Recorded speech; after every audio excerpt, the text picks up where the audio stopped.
नमस्ते नमस्कार, जय हिंद जय बिहार। दोस्तों, स्वागत है एक बार फिर से आप सभी का आज के इस करंट अफेयर्स के क्लास में।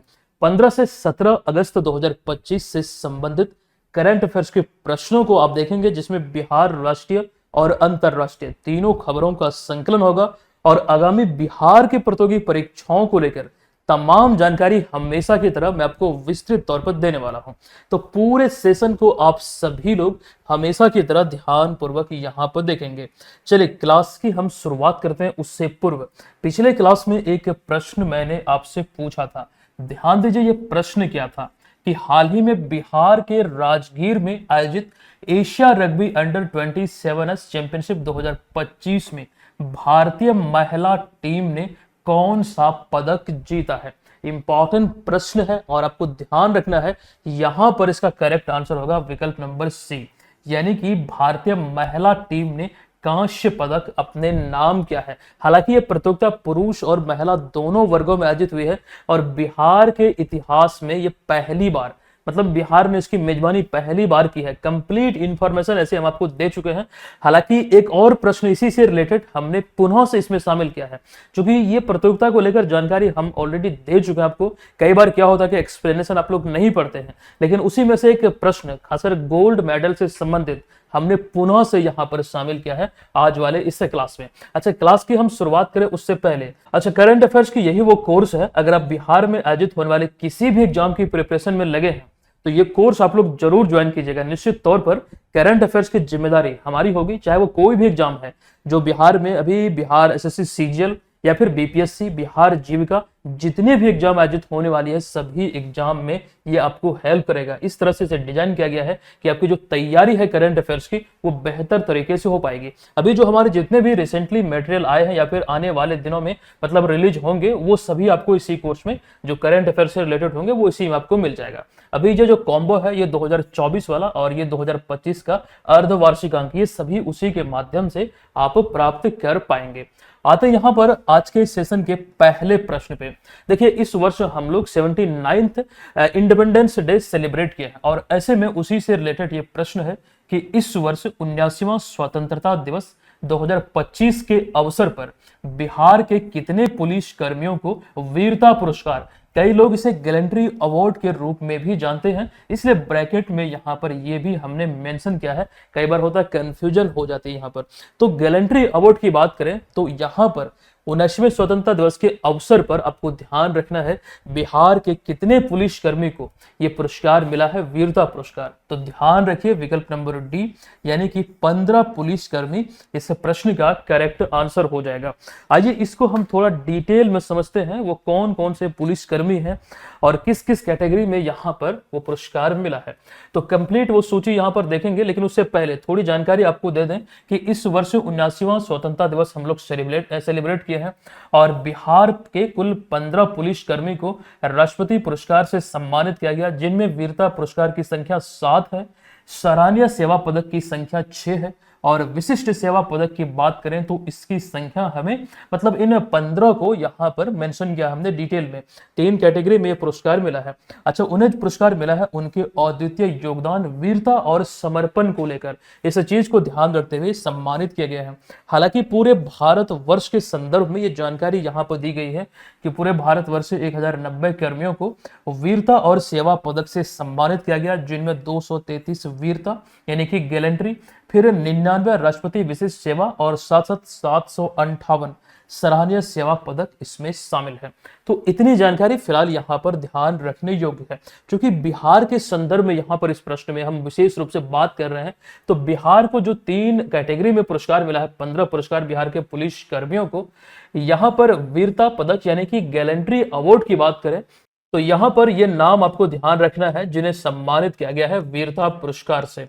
कुल मिलाकर इसमें संख्या कितनी है, 7। और वहीं पर देखिए एक चीज बात ये भी समझिएगा, ये नाम हालांकि उतना इंपॉर्टेंट नहीं होता, लेकिन फिर भी कई बार प्रश्न बन सकते हैं। जैसे उदाहरण के लिए आपसे यही पूछा जाएगा आईजी गरिमा मलिक को कौन सा पुरस्कार मिला, तो सराहनीय सेवा पदक से यहाँ पर सम्मानित किया गया। इसमें आपको 6 नाम दिखेगा और इसके अतिरिक्त 2 नाम आपको विशिष्ट सेवा पदक से संबंधित श्रेणी में आपको दिखेंगे। तो 7 और 6 13 और 2 15।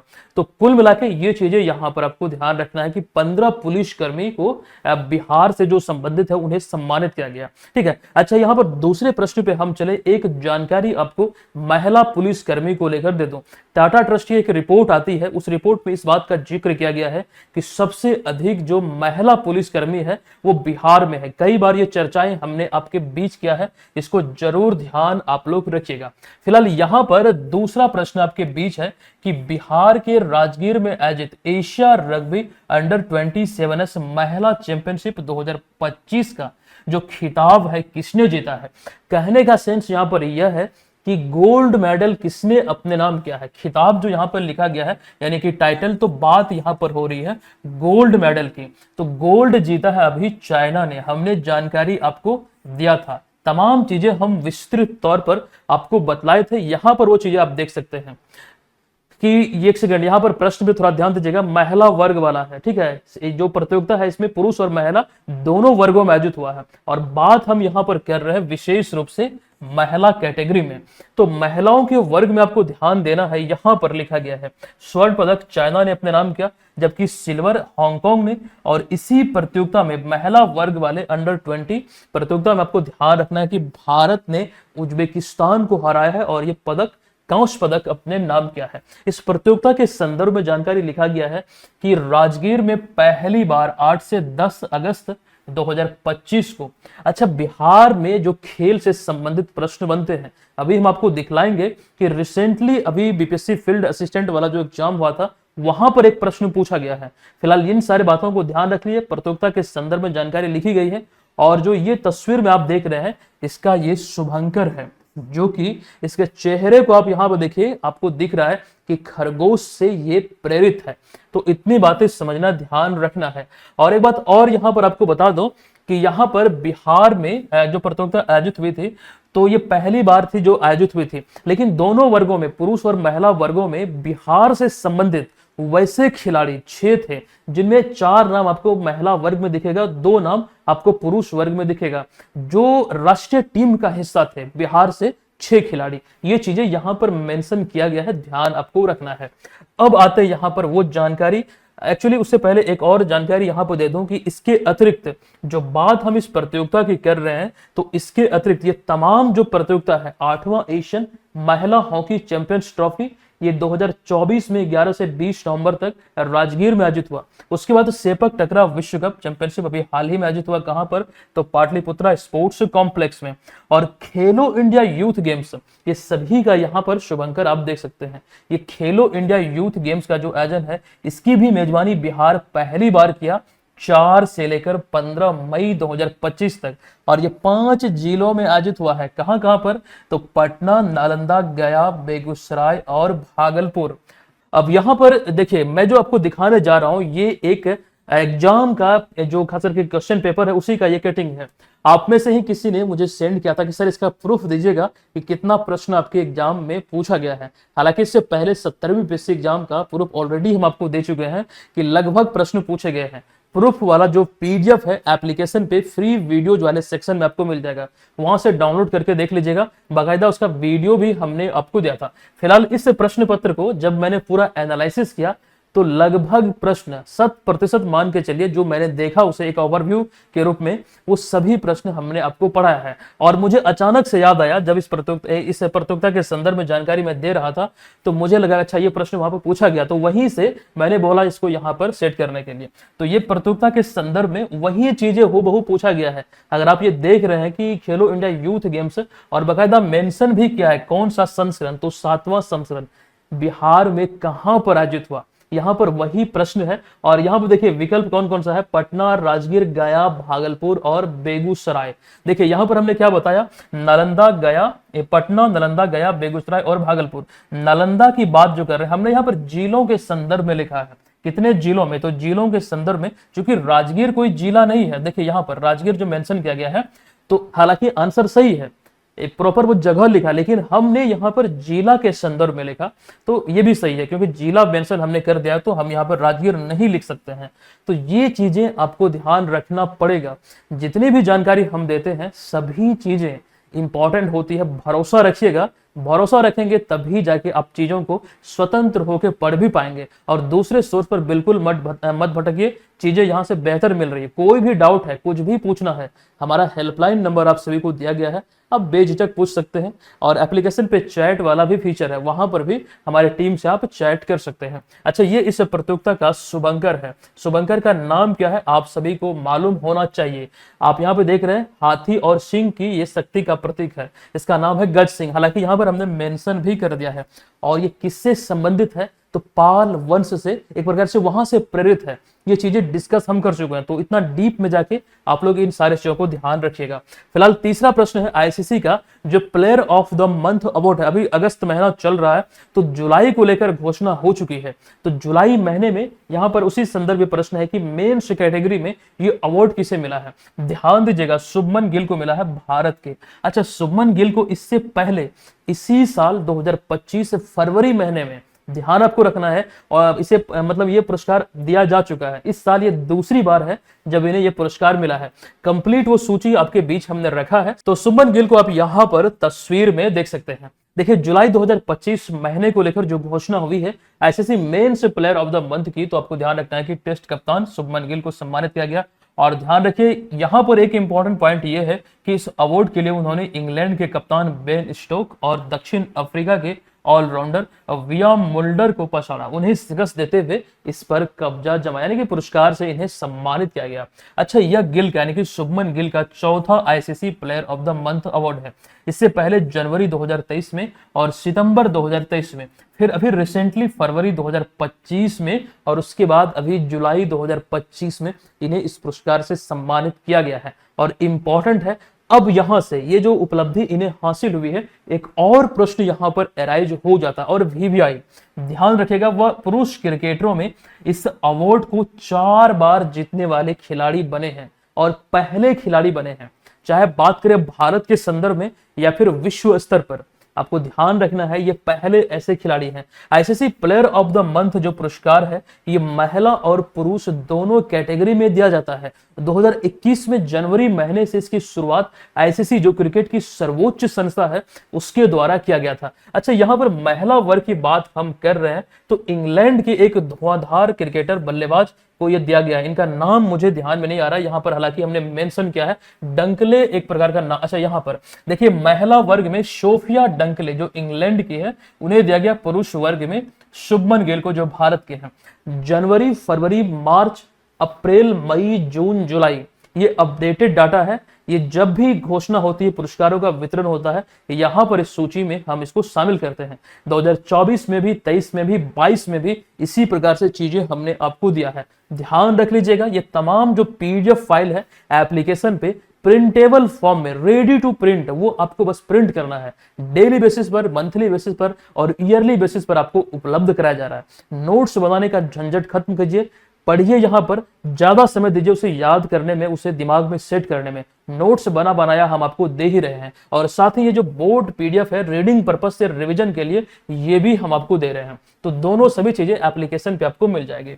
चलिए, अगला प्रश्न है कि भारत का पहला ऐसा राज्य कौन बना है जिसने अंतरराष्ट्रीय सीमा पर पाकिस्तान से ड्रोन के माध्यम से होने वाली हथियार और मादक पदार्थों की तस्करी रोकने हेतु बाज अख नामक अत्याधुनिक ड्रोन रोधी प्रणाली तैनात की है। और इस तरह की जो प्रणाली है वो सेट करने वाली या फिर तैनात करने वाली पहला राज्य है पंजाब, यानी कि विकल्प नंबर बी इस प्रश्न का राइट आंसर यहां पर हो जाएगा। ध्यान आप लोग रखेंगे। चलिए, एक्सप्लेनेशन पे इसका आते हैं। 9 अगस्त 2025 को बाज अख नामक 3 एंटी ड्रोन सिस्टम लॉन्च किया गया है पंजाब सरकार द्वारा, जो कि सीमा पर लगाया गया है। और इसका उद्घाटन जो यहाँ के मुख्यमंत्री हैं भगवंत मान, और आप जो पार्टी है आम आदमी पार्टी के संयोजक अरविंद केजरीवाल द्वारा एक जगह है तरन तारन, यहाँ पर ये खास करके इसका उद्घाटन किया गया। आप बोल सकते हैं इसे लॉन्च किया गया। उद्देश्य इसका क्या है? तो पाकिस्तान से सीमा पर ड्रोन के जरिए हथियार और ड्रग्स की तस्करी को रोकना, ये मूल उद्देश्य है जिसको लेकर अभी हाल ही में इसे लॉन्च किया गया है। देखिए, बाज अक की बात करें तो इसमें रडार, कैमरा, साथ इलेक्ट्रॉनिक इंटेलिजेंस तकनीक है जो कि ड्रोन को तुरंत डिटेक्ट और न्यूट्रलाइज कर सकता है। एक प्रकार से उन्नत तकनीकों का इसमें इस्तेमाल किया गया है। मूल उद्देश्य जो है यहां पर ध्यान रखेंगे तो तमाम चीजें क्लियर हो जाएगी। और इस तरह से पंजाब पहला राज्य बना है जिसने अंतरराष्ट्रीय सीमा पर, आपको ध्यान रखना है, तकनीक को तैनात किया है। भारत सरकार या फिर केंद्र सरकार के संदर्भ में बात नहीं हो रही है, विशेष रूप से किसी राज्य की बात यहां पर हो रही है, तो ऐसा राज्य बना है पंजाब। इस चीज को यहां पर आप लोग ध्यान रखेंगे। चलिए आते यहां पर हम अगले प्रश्न पे।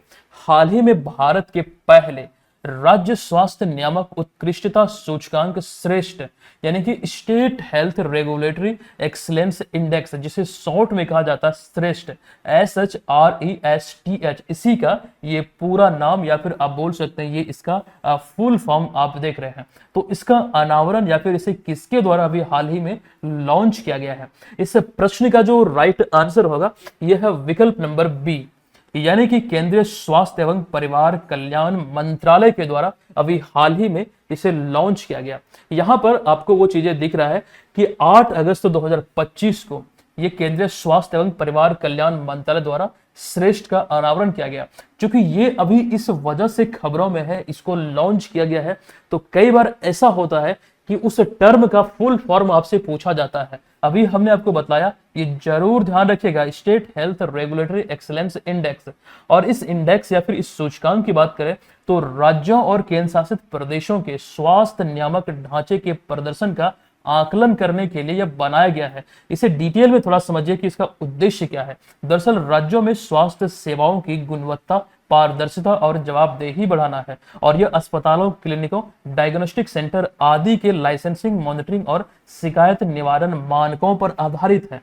और इस आधार पर तमाम चीजों को ध्यान रखते हुए ये रैंकिंग जारी होगी। आप सभी जानते हैं कि खास करके सरकारी अस्पतालों में जो दवाएं उपलब्ध कराई जाती है, इसको लेकर भी एक रैंकिंग आती है। हमने अभी रिसेंटली ये जानकारी आपको दिया था कि कुल मिला के 11वीं बार है, मतलब प्रत्येक माह ये आती है, 11वीं बार बिहार इसमें अव्वल आया है। लंबे समय तक राजस्थान इसमें अव्वल था, लेकिन अब राजस्थान दूसरे स्थान पर है। रिपोर्ट के आधार पर बिहार सरकारी अस्पतालों में जो दवाएं उपलब्ध कराने के मामले में अगर हम बात करें तो पहले स्थान पर है। ठीक है, ये चीजें क्लियर आई होप यहां पर होनी चाहिए। अगला प्रश्न, अगस्त 2025 में हाल ही में किस राज्य सरकार ने मशहूर बॉलीवुड अभिनेत्री माधुरी दीक्षित को हथकरघा उद्योग का ब्रांड एम्बेसडर, यानी कि हैंडलूम इंडस्ट्रीज का ब्रांड एम्बेसडर नियुक्त किया है? देखिए, अभी इसका जो राइट आंसर हो जाएगा ये उड़ीसा सरकार हो जाएगा। उड़ीसा सरकार ने अभी हाल ही में खास करके बात हम कर रहे हैं माधुरी दीक्षित को हैंडलूम इंडस्ट्री यानी कि हथकरघा उद्योग का ब्रांड एम्बेसडर नियुक्त किया है। फिलहाल यहाँ पर उतना हम डीप में नहीं जाएंगे, बस यहाँ पर इतनी जानकारी मेरे ख्याल से इंपॉर्टेंट है। अच्छा, एक बात और ध्यान रखिएगा, बीपीएससी एग्जाम की अगर आप प्रिपरेशन में लगे हैं तो बीएम ऑनलाइन लर्निंग एप्लीकेशन पे एक मेंस का करंट अफेयर्स का एक कोर्स लॉन्च हुआ है। यही वाली वो कोर्स है जो आप यहाँ पर देख रहे हैं।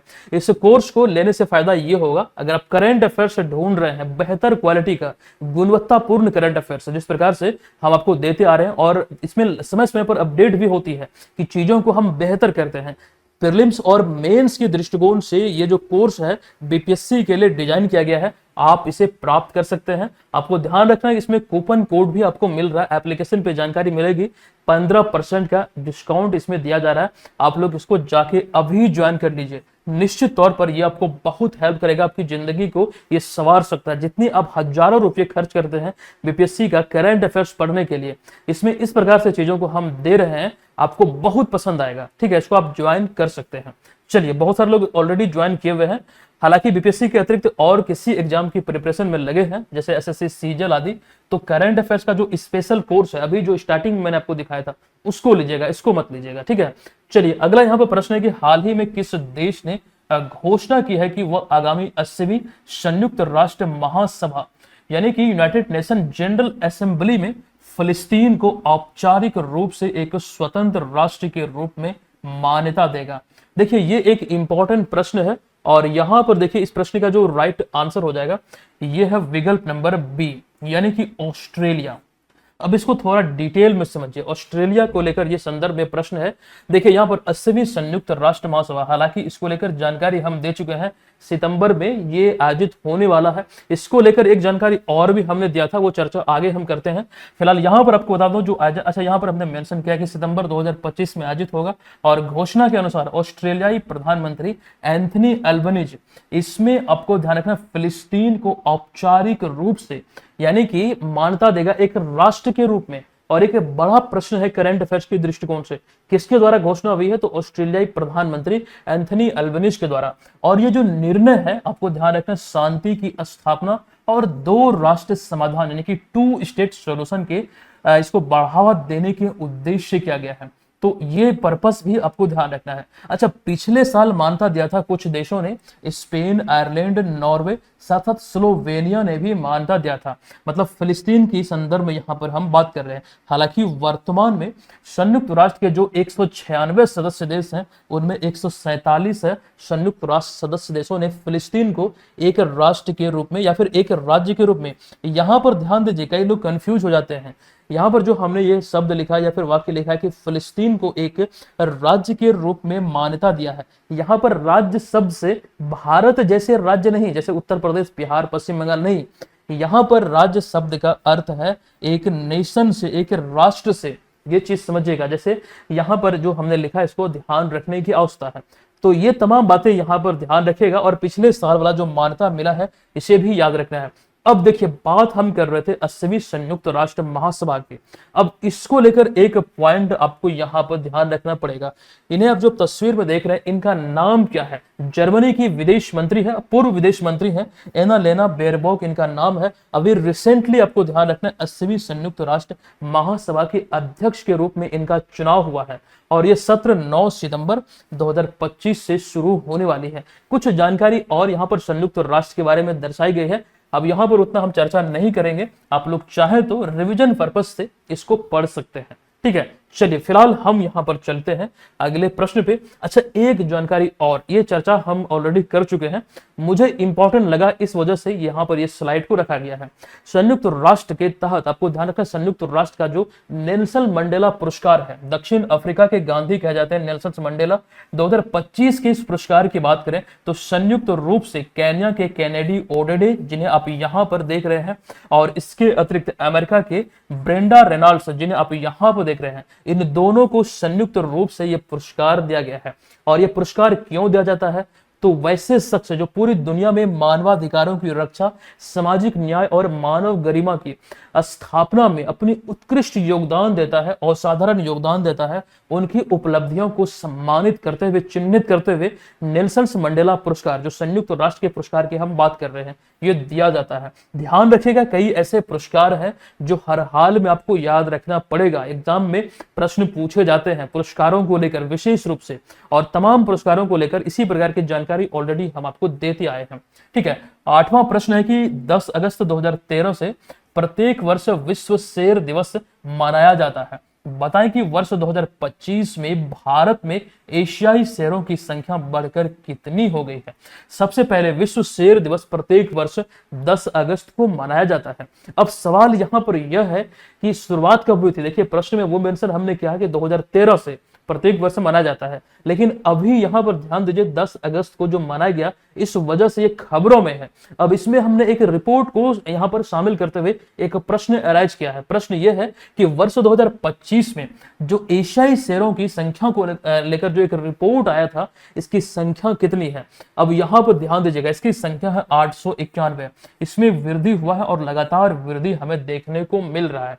इस संदर्भ में जो यहां पर इस रिपोर्ट के बारे में जानकारी हमने लिखा है, Asiatic lion population estimation report 2025, ये ध्यान रखिए, ये 16वीं एशियाई शेर जनगणना पर आकलन एक रिपोर्ट है। रिपोर्ट के अनुसार भारत में एशियाई शेरों की जो संख्या है वो बढ़कर अब हो चुकी है 891। इस तरह की रिपोर्ट इग्नोर के लायक बिल्कुल नहीं है। और पिछली रिपोर्ट जो 2020 की थी, इसकी संख्या 674 से ये लगभग 32.2% वृद्धि को ये दर्शा रहा है। ये इंगित कर रहा है कि 32% से इसमें अधिक वृद्धि हुई है। मई 2025 में अभी ये रिपोर्ट आई थी, ये चीजों को ध्यान रखिएगा। अच्छा, बिहार में एशियाई शेर प्राकृतिक रूप से नहीं पाए जाते हैं। प्राकृतिक रूप से एशियाई शेर कहां पाए जाते हैं? तो गुजरात में पाए जाते हैं। ठीक है, ये चीज ध्यान यहां पर आप लोग रखेंगे। चलिए आते हैं अगले प्रश्न पे। देखिए वर्ल्ड गेम्स की हम बात कर चुके थे एक दो क्लास पहले, तो इसके तहत वुशु जो प्रतिस्पर्धा है, इसमें भारत का जो पहला पदक है ये किसने जीता है भारत के लिए, और ये रजत पदक यानी कि सिल्वर मेडल है। जो विश्व खेलों की हम बात कर रहे हैं इसमें ध्यान दीजिए, पहला पदक भारत को दिलाया है नम्रता बत्रा ने, यानी कि विकल्प नंबर बी इस प्रश्न का यहां पर करेक्ट आंसर हो जाएगा। नम्रता बत्रा को तस्वीर में आप यहां पर देख रहे हैं। आइए थोड़ा डिटेल में समझते हैं। विश्व खेलों की हम बात करें तो ये इसका 12वां एडिशन है। चाइना का एक शहर है चेंगदू, यहीं पर ये आयोजित हुआ है या फिर हो रहा है। 7 से मतलब आज संपन्न हो जाएगा, 7 से शुरू हुआ था, 17 अगस्त 2025 तक इसका आयोजन तिथि है।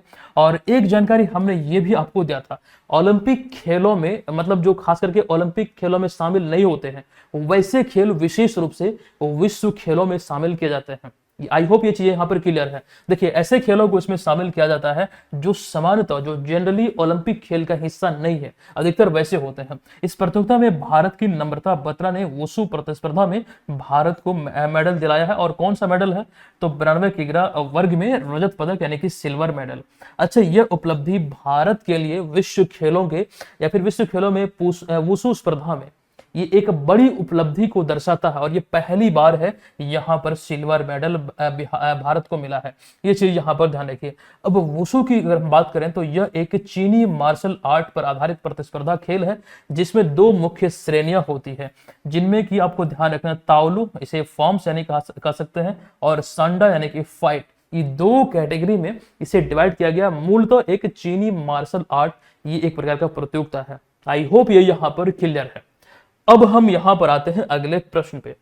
10 अगस्त 2025 को हाल ही में किसने मानदंडों का पालन न करने पर 334 गैर मान्यता प्राप्त राजनीतिक दलों को अपनी सूची से बाहर कर दिया है? और यह बहुत चर्चा का विषय है। अभी अगस्त महीने में जो नवीनतम रिपोर्ट मतलब जो खास करके अभी जो सामने आई है उसके आधार पर 334 गैर मान्यता प्राप्त राजनीतिक दलों को इस सूची से बाहर किया गया है। किसके द्वारा, तो निर्वाचन आयोग द्वारा। हालांकि इससे पहले भी हुआ है, लेकिन बात यहां पर हम कर रहे हैं अगस्त 2025 के संदर्भ में। फिलहाल यहां पर इसको ध्यान रखिएगा। चलिए अब यहां पर हम चलते हैं अगले प्रश्न पे। वर्ष 2025 में मेट्रो नेटवर्क लंबाई के मामले में भारत विश्व में किस स्थान पर है? देखिए अभी नवीनतम एक रिपोर्ट आई है, रिपोर्ट के आधार पर अपना जो भारत है ये 3रे स्थान पर है। पहले स्थान पर आपको ध्यान रखना चाइना है, दूसरे स्थान पर अमेरिका है। वो चीजें यहां पर हमने लिखा भी है, नवीनतम रिपोर्ट है। और भारत में आपको ध्यान रखना लगभग लंबाई 1200 किलोमीटर से अधिक है 2025 तक, मतलब सभी मतलब कि नेटवर्क को मिलाते हुए। और विश्व में पहले 2 स्थान पर है चाइना और संयुक्त राज्य अमेरिका यानी कि यूएसए, लेकिन कई जगहों पर रसिया का जिक्र होता है, हालांकि वो भी हमने लिख दिया है। लेकिन ये तस्वीर जो हमने इंटरनेट से लिया है इंडिया टुडे ग्रुप में, मतलब ये मतलब उसके द्वारा जारी हुआ है। यहाँ पर देखिए चाइना इसमें आगे है, और उसके बाद इसमें 2रे स्थान पर है यूएसए, और 3रे स्थान पर है अपना भारत। लेकिन यहाँ पर रशिया का जिक्र नहीं है, लेकिन कई स्रोत में हमें रशिया भी दिखा है। हालांकि यहाँ पर हमने मेंशन किया है, आप लोग ध्यान रखना चाहे तो इसको रख सकते हैं फिलहाल, लेकिन विशेष रूप से चाइना, अमेरिका और भारत, ये 3 नाम यहां पर ध्यान रखना पड़ेगा। और ये रिपोर्ट किस पर आधारित है? मेट्रो रेल नेटवर्क, इस चीज को ध्यान रखिएगा, मेट्रो रेल लाइन पर आधारित है, मतलब इसकी लंबाई कितनी है। ठीक है, ये चीज विशेष रूप से ध्यान रखना पड़ेगा। हाल ही में किस राज्य सरकार ने आधिकारिक संचार दस्तावेज और जाति प्रमाण पत्र में हरिजन शब्द, ध्यान रखिएगा ये शब्द की बात हम करें, हरिजन शब्द के प्रयोग पर प्रतिबंध लगा दिया है, और उसके स्थान पर अनुसूचित जाति यानी कि शेड्यूल कास्ट शब्द का प्रयोग अनिवार्य किया गया है?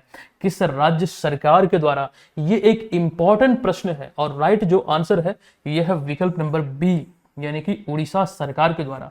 आई होप यहां पर इसको ध्यान रखेंगे।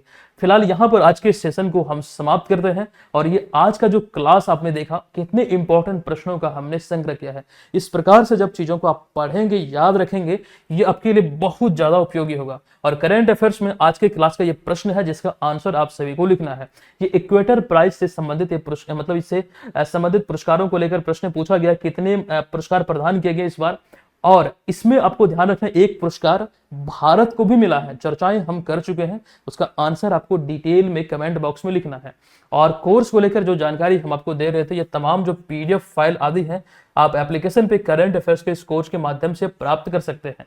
हालांकि एप्लीकेशन पे बीपीएससी का टेस्ट सीरीज भी संचालित हो रहा है, आप इसको ले सकते हैं। नो डाउट यहां से तैयारी आपकी बेहतर होगी। एग्जाम आपका नजदीक है और ये समय है प्रीलिम्स एग्जाम की टेस्ट सीरीज को ज्वाइन करके यहां पर एकदम अच्छी तरीके से टेस्ट देना और खुद का मूल्यांकन करना, ये एक बेहतरीन स्ट्रेटजी है, आपको अपनाना चाहिए। और इसके अतिरिक्त बीपीएससी मेंस का करंट अफेयर्स का बैच लॉन्च हो चुका है, अगर आप उसे लेते हैं तो प्रीलिम्स का बैच लेने की जरूरत नहीं है। वहां से तैयारी की जो पूरी जिम्मेदारी है वो हमारी है और बेहतर तरीके से चीजें हम आपको देने वाले हैं।